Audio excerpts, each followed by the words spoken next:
Imbis na saya, takot ang naramdaman ng mga residenteng manunood lang sana ng drone at fireworks show. Imbis kasi na makakita ng magandang show, abay inulan sila ng nagliliyab na mga drone. Nasa frontline ng balitang yan, si Rainiel Pawid.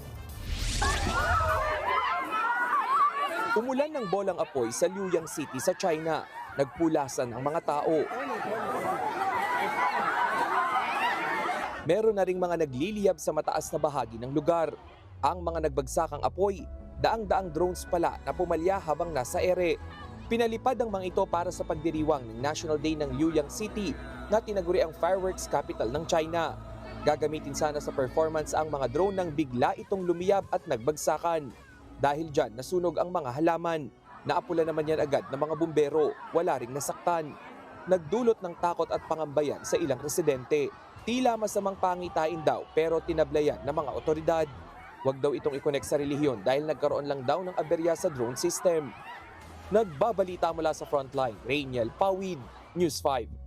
Mga kapatid, Cheryl Cosing po. Maging maalam at may pakialam sa mga napapanahong issue at headlines. Mag-follow at mag-subscribe na sa social media pages ng News 5.